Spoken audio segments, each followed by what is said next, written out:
میرا نصیب میرے رب نے لکھا ہے، غلط ہو ہی نہیں سکتا۔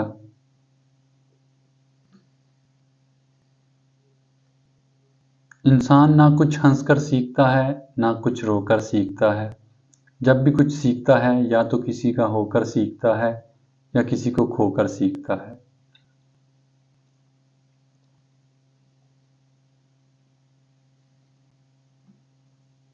میری قسمت میں بھی ایسا کوئی سجدہ کر دے، میرے سارے گناہوں کا مداوع کر دے، ساری دنیا سے چرا کر مجھے اپنا کر دے، میری مٹی کو خدایا سونا کر دے۔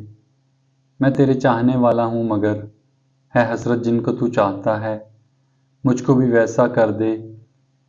ایک نظر اپنے گناہگار پہ کر کے مولا، اپنی رحمت کا حقدار ہمیشہ کر دے۔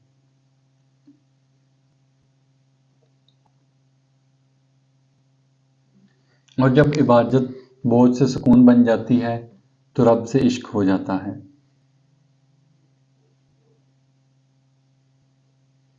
ہر عبادت کا پتہ نہیں ہوتا کہ وہ قبول ہے یا نہیں، مگر درود شریف ایسی عبادت ہے جو ادا ہوتے ہی قبول ہو جاتی ہے۔ کون کہتا ہے کہ خدا نظر نہیں آتا؟ وہی تو نظر آتا ہے جب کوئی نظر نہیں آتا۔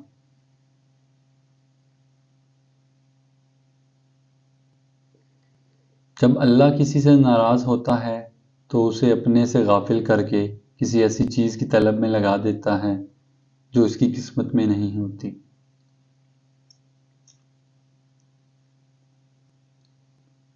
جانتے ہو تمہیں آزمائش میں ڈالنے سے پہلے وہ تمہیں آزمائش سے نکالنے کا وسیلہ بناتا ہے۔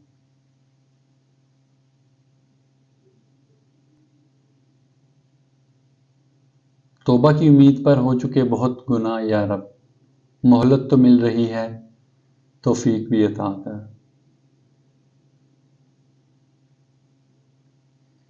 وقت اچھا ہو یا برا، میرا اللہ کبھی بھی ساتھ نہیں چھوڑتا۔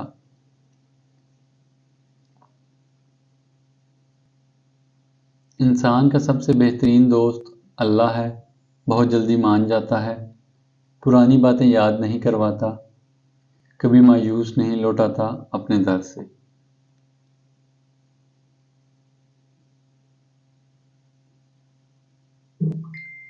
کبھی آنسو کبھی سجدے بھی ہاتھوں کا اٹھ جانا، تنہائی کی دعاؤں میں بڑا لطف آتا ہے۔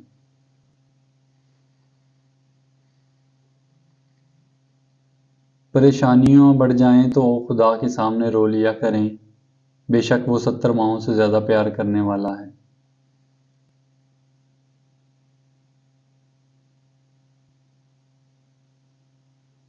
میں گناہوں میں ہوں ڈوبا ہوا، میں زمین پر ہوں گرا ہوا، جو مجھے گناہوں سے بری کرے، مجھے اس دعا کی تلاش ہے۔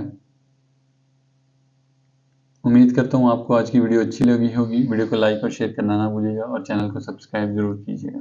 جزاک اللہ۔